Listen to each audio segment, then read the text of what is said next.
Hoje, você vai aprender a história da Bíblia completa. Você vai compreender todo o Antigo Testamento e também o Novo Testamento, de Adão no Jardim do Éden até a morte dos discípulos de Jesus. Sem dúvida, quando você terminar de assistir esse vídeo, você não será mais o mesmo. Você vai amar ainda mais a Palavra de Deus. Claro, isso só vai acontecer se você abrir seu coração para a Palavra de Deus. Se você tem dificuldade de entender a Bíblia, nesse vídeo você vai conseguir compreender. E depois de assistir tudo que será ensinado, tenho certeza que você será edificado. Você será iluminado com as Escrituras. Tudo que será ensinado aqui está contido no livro Panorama da História Cristã, escrito pelo pastor Hernandes Dias Lopes.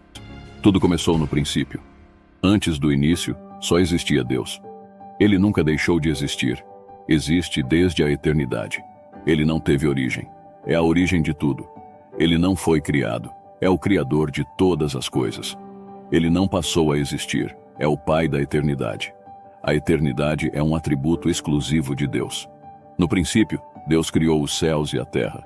No sexto dia, Deus criou o homem à sua imagem e semelhança, e do homem criou a mulher.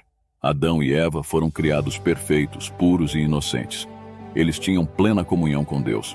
Viviam deleitosamente no jardim de Deus como mordomos da criação de Deus. Eles, porém, caíram em pecado.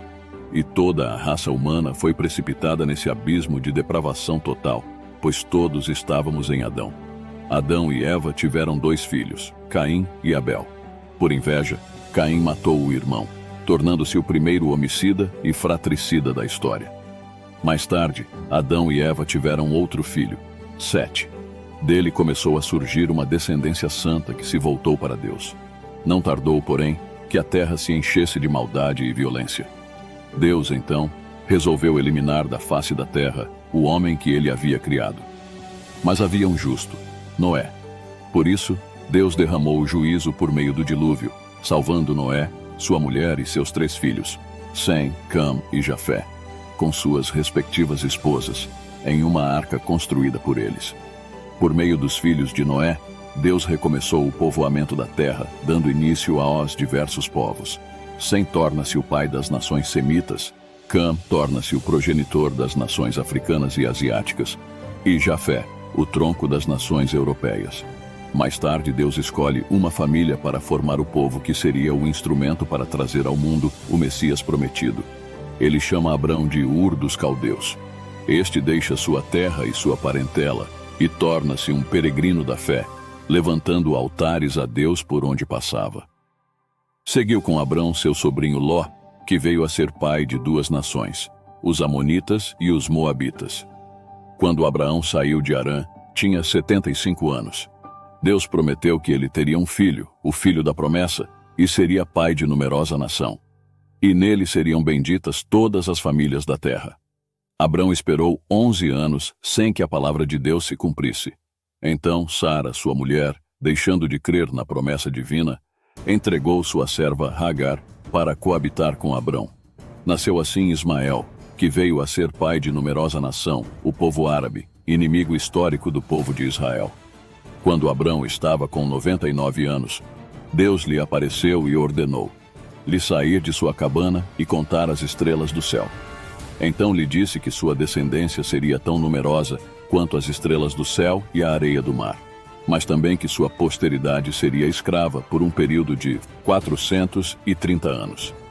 Deus muda o nome de Abrão, grande pai, para Abraão, pai de numerosa nação, quando o filho da promessa ainda não havia nascido. Estava Abraão com 100 anos, e sua mulher, Sara, com 90 anos, quando Isaque nasceu. Isaque casou-se com Rebeca, que era estéril. Depois de 20 anos de casados, Rebeca foi curada, e nasceram-lhes 2 filhos gêmeos, Esaú e Jacó. Esaú tornou-se pai dos Edomitas, e Jacó, que na sua conversão recebeu o nome de Israel, tornou-se pai dos israelitas. Jacó teve 12 filhos e uma filha. Por meio de José, o penúltimo filho, a família de Jacó mudou-se para o Egito com 70 pessoas. Lá habitaram a terra de Gósen, região fértil. Essas 70 pessoas se multiplicaram de forma espantosa.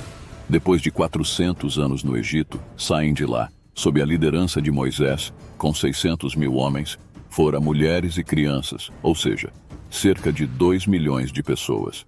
A peregrinação pelo deserto rumo à Terra Prometida, que deveria ser feita em 3 meses, leva 40 anos por causa da incredulidade do povo.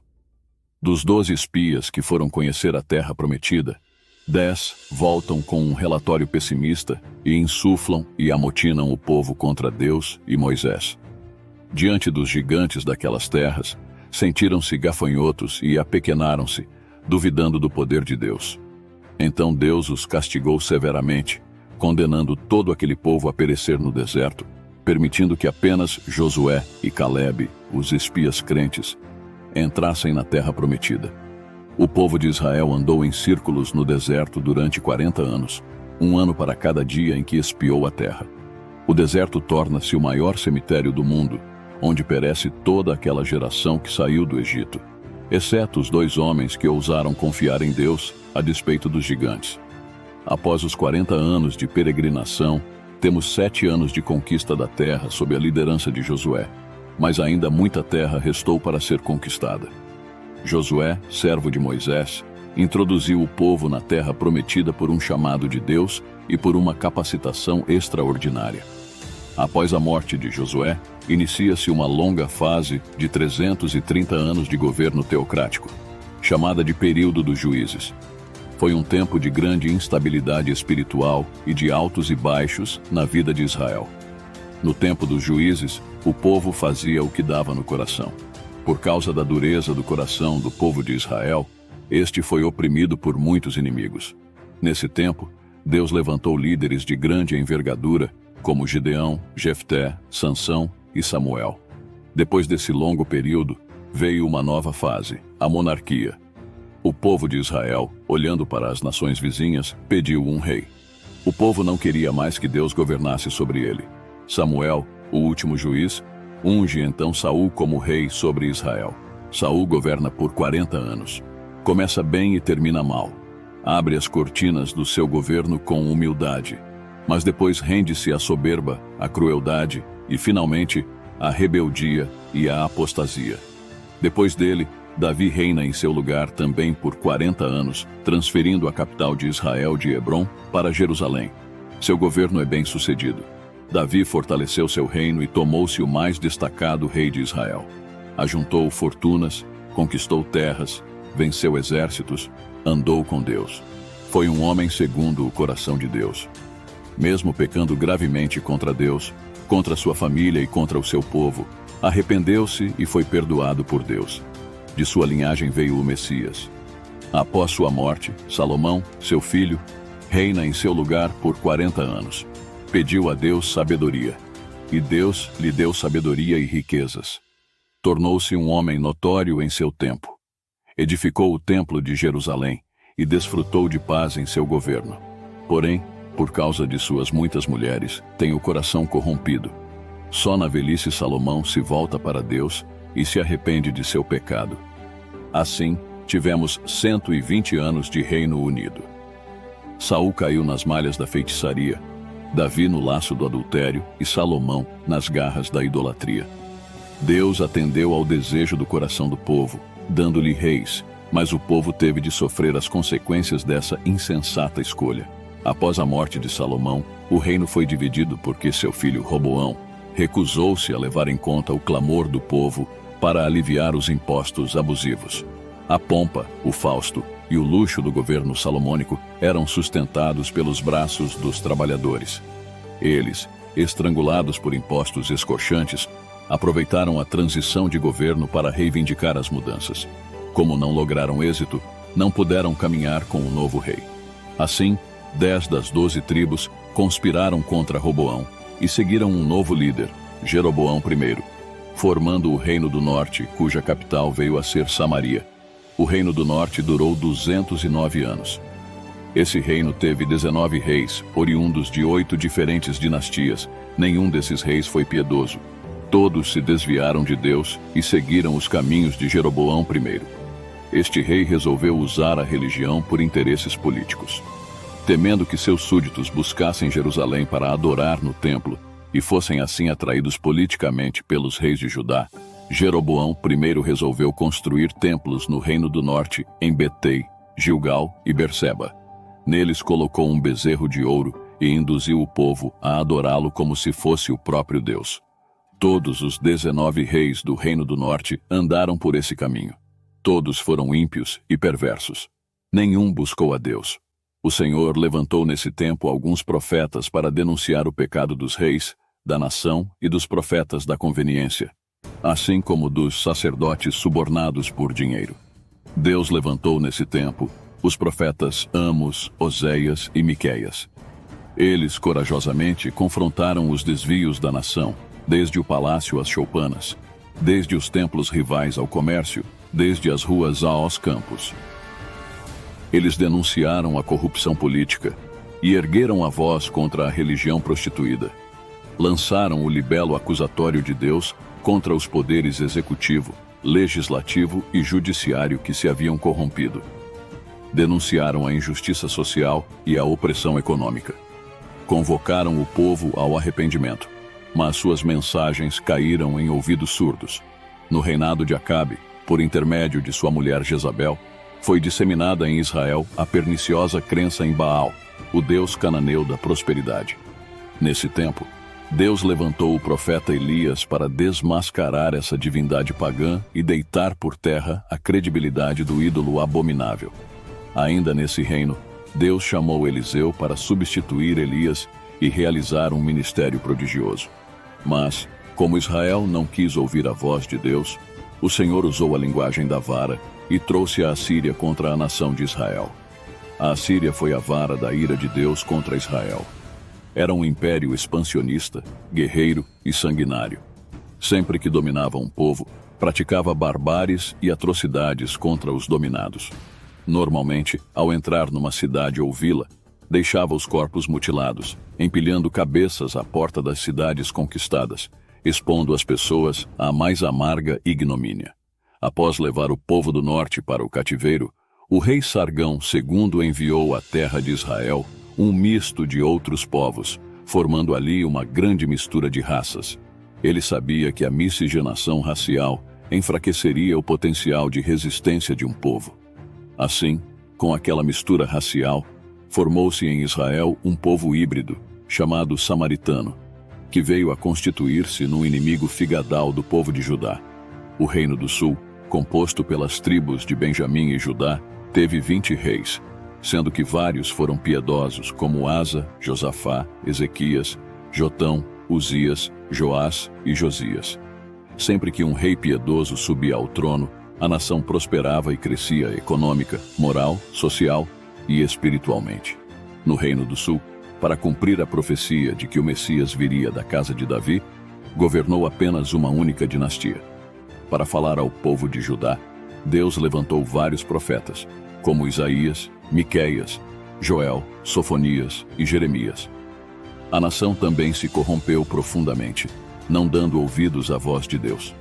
Então, de igual forma, Deus os disciplinou e enviou o exército babilônico, entregando-os nas mãos de seus inimigos.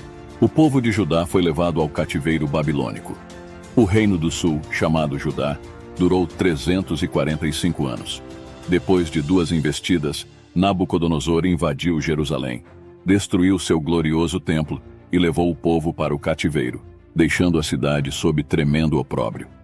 O povo ficou no cativeiro durante 70 anos, conforme profecia dada por Deus ao profeta Jeremias. No período do cativeiro, Deus levantou os profetas Jeremias, Ezequiel e Daniel. Nesse período, o povo foi purificado da idolatria e surgiram as sinagogas. Após o tempo determinado por Deus, o povo de Judá voltou à sua terra. Nesse tempo, ou seja, a Babilônia já havia caído nas mãos do Império Medo-Persa. Ciro, anunciado por Deus 200 anos antes de nascer, liberta o povo judeu e abre as portas para o seu retorno à terra de Canaã.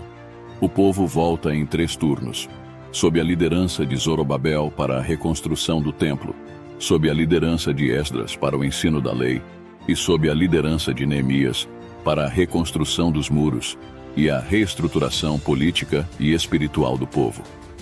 Logo que chegou do cativeiro e deu início à reconstrução do templo, o povo judeu começou a enfrentar problemas.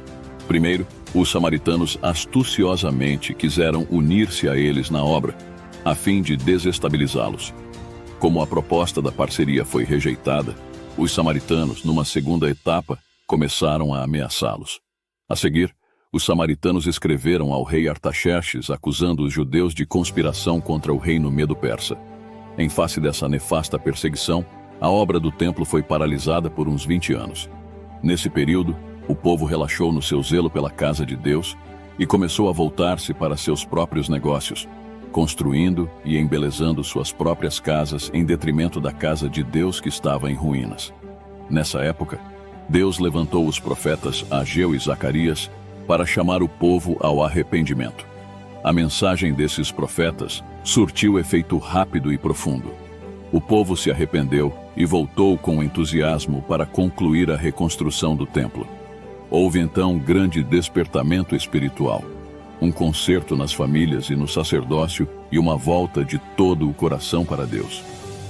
Cerca de 100 anos se passaram e uma nova geração se levantou. Agora, o povo continuava indo ao templo, fazendo seus sacrifícios, mas não honrava mais a Deus. Eles ofereciam a Deus em holocausto animais cegos, doentes e aleijados. Desprezavam a mesa do Senhor, considerando-a imunda. Os sacerdotes se corromperam e deixaram de ensinar a palavra de Deus ao povo. A família foi profundamente afetada. Os casamentos começaram a desmoronar, terminando em divórcio. O povo não acreditava mais que Deus fosse capaz de julgá-lo, por isso relaxou na devolução dos dízimos. Embora continuasse a frequentar o templo, estava longe de Deus. Nesse tempo, Deus levantou Malaquias para chamar o povo ao arrependimento. Assim, encerrou-se o Antigo Testamento, 400 anos antes de Cristo. Depois do profeta Malaquias, temos um longo período de 400 anos, chamado período interbíblico ou período do silêncio profético. Nesse tempo, foram escritos os livros histórico-religiosos não canônicos, os livros apócrifos. Também foi traduzido o Antigo Testamento do hebraico para o grego, dando à luz a famosa versão denominada Septuaginta. O Império Medo-Persa caiu nas mãos do Império Grego. Alexandre, o Grande, depois de conquistar nações e reinos, morreu precocemente aos 33 anos de idade, chorando por não ter mais terras para conquistar. Ele expandiu poderosamente seu império, disseminando a cultura helênica e a língua grega, tão útil mais tarde para a divulgação rápida e sem fronteiras do Evangelho. Com a morte de Alexandre, o reino caiu nas mãos de 4 generais, importando-nos aqui ressaltar o domínio dos Ptolomeus, egípcios, e dos Seleucidas, sírios, que estiveram sempre em conflito. Israel foi ora dominado por um, ora por outro. Nessa época, Antíoco Epifânio ultrajou os judeus sacrificando um suíno no altar do templo em Jerusalém, o que era uma abominação para eles. Esse fato deu início à Guerra dos Macabeus, vencida por Judas Macabeu depois de muito sangue derramado. Mais tarde, no ano 63 a.C., Pompeu conquistou Jerusalém e os romanos passaram a dominar Israel. Antípater, da família Edomita, foi nomeado rei em Israel. Depois de sua morte, seu filho Herodes, o Grande, reinou em seu lugar. Herodes, o Grande, foi um grande administrador. Ele ampliou e embelezou o templo de Jerusalém. Construiu o porto de Cesareia, abrindo caminho para o comércio internacional e facilitando as viagens dos missionários para o mundo. Construiu a fortaleza de Massada e muitos palácios e fortalezas. Porém, Herodes era um homem inseguro e violento. O medo de perder o trono o atormentou durante toda a sua vida. Casou-se 10 vezes. Teve muitos filhos. Quando se casou com Mariana, mulher da nobreza, mandou matar todos os nobres de sua família, com medo de perder o seu trono. A pedido de sua sogra, nomeou Aristóbulo, seu sobrinho, com apenas 17 anos de idade, como sumo sacerdote de Jerusalém. Mais tarde, ao ver que este conquistava a simpatia do povo, mandou matá-lo. Sua sogra, com medo, fugiu para o Egito. Mas Herodes enviou seus emissários atrás dela para matá-la. César Augusto o chamou a Roma por causa de suas atrocidades. Antes de ir, porém, mandou matar sua mulher, Mariana, com receio de que ela conspirasse contra ele em sua ausência. Mais tarde, enviou 2 de seus filhos a Roma para estudarem. Sua irmã Salomé insinuou que eles voltariam mais preparados para assumir o trono. Herodes não hesitou. Mandou estrangular seus 2 filhos. Antes de morrer, fez sua irmã Salomé jurar que mataria pelo menos um nobre de cada família de Jerusalém, porque queria choro em seu funeral. Esse foi o homem que ficou alarmado quando soube pelos magos que um menino havia nascido em Belém da Judéia para ser rei de Israel. Depois que Herodes, o Grande, morreu por volta do ano 4 a.C., seu reino foi dividido entre 4 de seus filhos. Arquelau, um dos filhos de Herodes, reinava sobre a Judéia, Samaria e Edom. Este foi um péssimo rei. Os judeus, ao final, pediram aos romanos que o tirassem do cargo. Roma, preocupada com os constantes problemas na Judéia, instalou ali um procurador ou governador romano. Assim foi que os romanos começaram a governar diretamente a Judéia. Nesse momento, Pilatos era o governador. Essa catastrófica situação estatal e política, em que o povo eleito de Deus se encontrava sob o poderio odioso dos herodianos e à mercê da escravidão do domínio dos romanos, fez com que se manifestasse como nunca antes uma esperança política pelo Messias, um grito de libertação e redenção da servidão ímpia.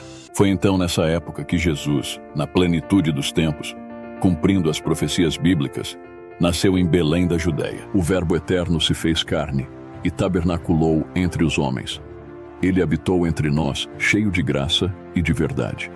Ele vestiu pele humana, calçou as sandálias da humildade, pisou o nosso chão, comeu o nosso pão, bebeu a nossa água, sentiu a nossa dor, chorou as nossas lágrimas, carregou sobre seu corpo no madeiro os nossos pecados e ressuscitou em glória para a nossa justificação. Tanto a cultura helênica quanto a romana se uniram à contribuição dos judeus na vinda do Messias ao mundo. Quando Jesus nasceu, a Palestina estava sob o domínio de Roma. Com a perseguição de Herodes, o Grande, José e Maria fugiram com o menino Jesus para o Egito, ficando lá até a morte do impiedoso rei. Voltaram do Egito e fixaram-se em Nazaré, cidade onde haviam morado anteriormente.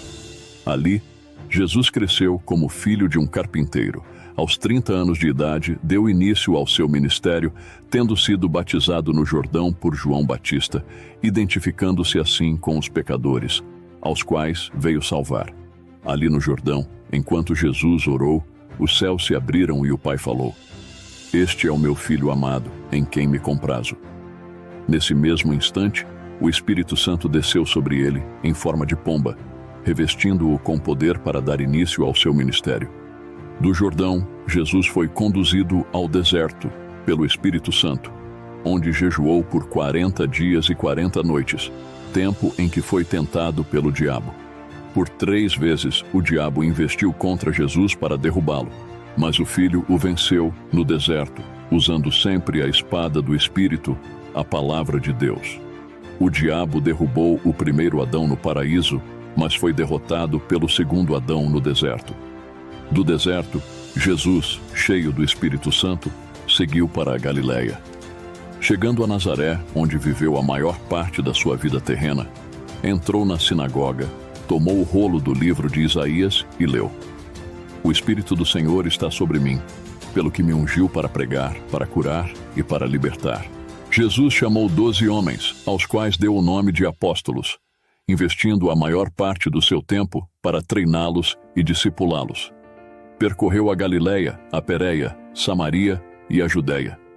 Pregou nas cidades, nas vilas e nos campos. Pregou nas sinagogas e no templo. Pregou ao ar livre, na praia e também nos lares. Pregou a multidões e também a pequenos grupos. Jesus andou por toda parte fazendo o bem e libertando todos os oprimidos do diabo. Curou os enfermos, alimentou os famintos, deu vista aos cegos, aprumou os paralíticos, fez andar os coxos, deu audição aos surdos, purificou os leprosos, libertou os possessos e ressuscitou os mortos. Foi a suprema revelação de Deus aos homens. Recebeu o nome de Emanuel, Deus conosco. Ele é o próprio Deus manifestado em carne. Jesus veio com uma missão definida: morrer por todos aqueles que o Pai lhe deu. Ele nasceu para morrer. Ele morreu para que pudéssemos viver.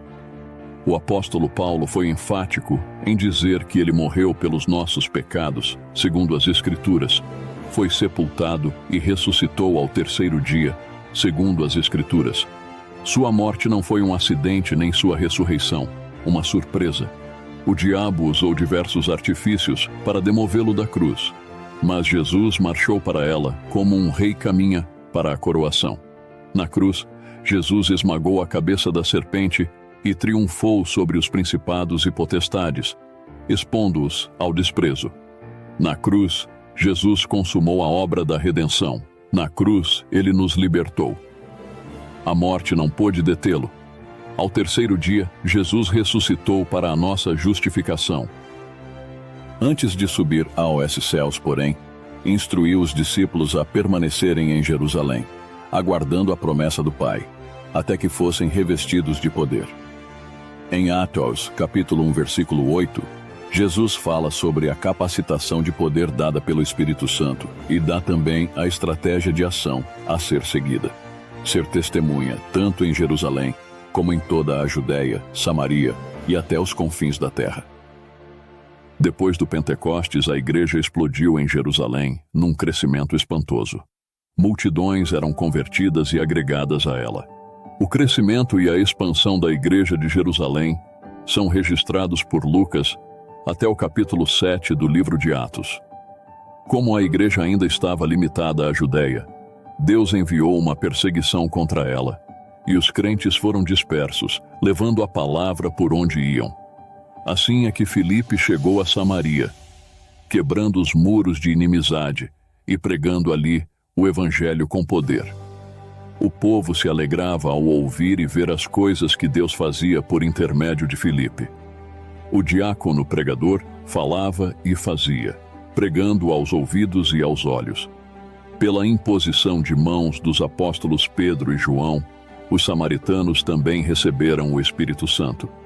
O evangelho se espalhou para além das fronteiras de Israel com a conversão do perseguidor da igreja, Saulo de Tarso, no caminho de Damasco.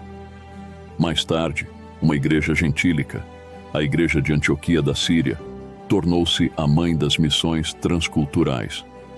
Depois disto, Barnabé e Saulo partiram para a primeira viagem missionária nas regiões da Galácia, passando por Perge, Derbe, Icônio e Listra, estabelecendo igrejas e constituindo presbíteros.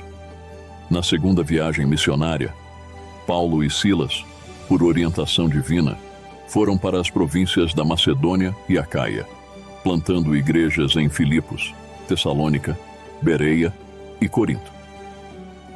De Antioquia da Síria, Paulo escreveu a carta aos Gálatas, Corinto e as duas cartas para os Tessalonicenses. Na terceira viagem missionária, Paulo visitou a província da Ásia Menor, permanecendo 3 anos em Éfeso, a capital da província, de onde escreveu as duas cartas à igreja de Corinto. Nessa cidade cosmopolita, de mais de 300 mil habitantes, havia o templo da deusa Diana, um palácio de mármore, 4 vezes maior do que o Partenon de Atenas, uma das 7 maravilhas do mundo antigo. Nos anos que Paulo passou na capital da Ásia Menor, igrejas foram plantadas em toda a província, como as de Esmirna, Pérgamo, Tiatira, Sardes, Filadélfia, Laodiceia, Colossos e Hierápolis.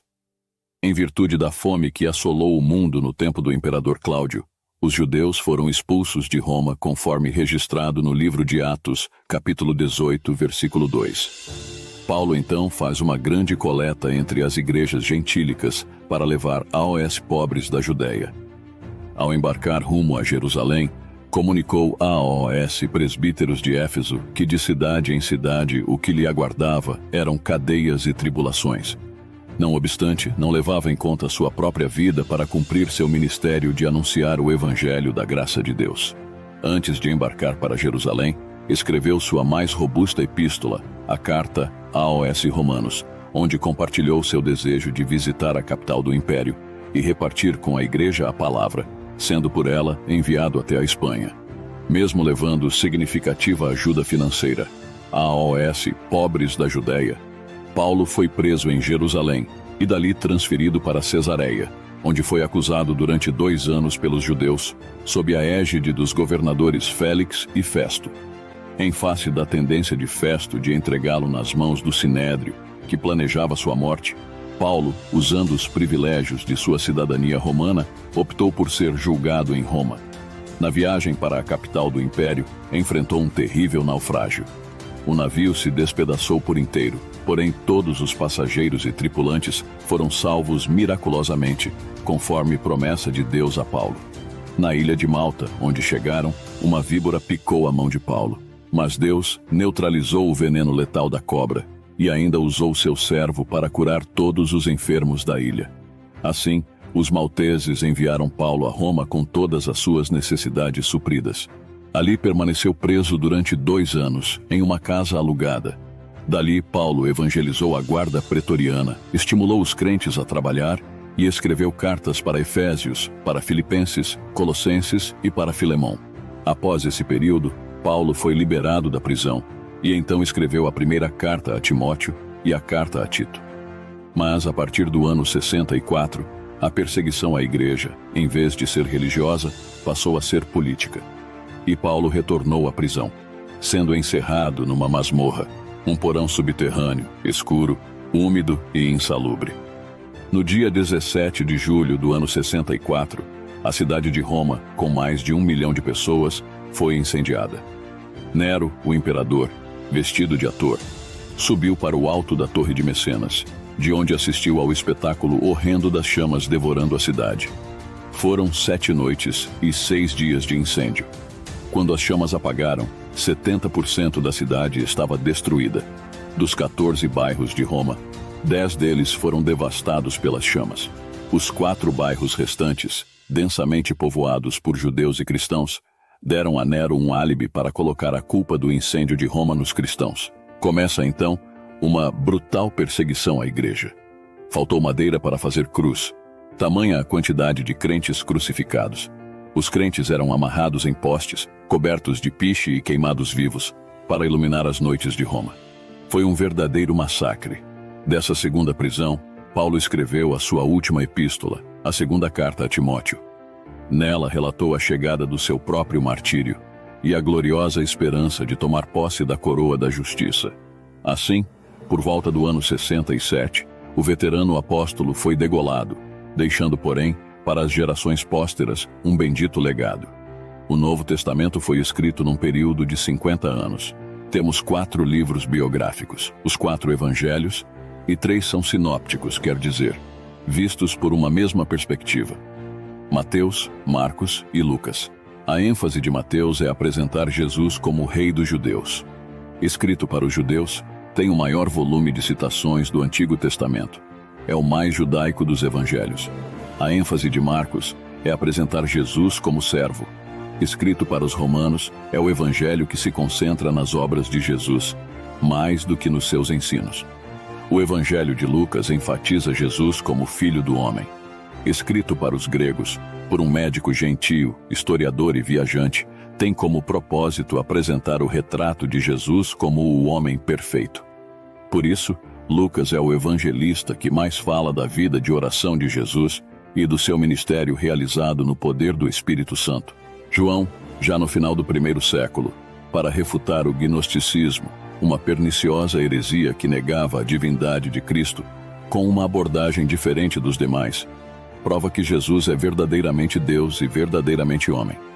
João selecionou 7 milagres operados por Jesus e 7 declarações "Eu sou", provando que ele tem os mesmos atributos de Deus e realiza as mesmas obras dele. Temos no Novo Testamento, ainda, um livro histórico, o livro de Atos, que narra os fatos relacionados à igreja primitiva, desde o seu nascimento até sua expansão à cidade de Roma.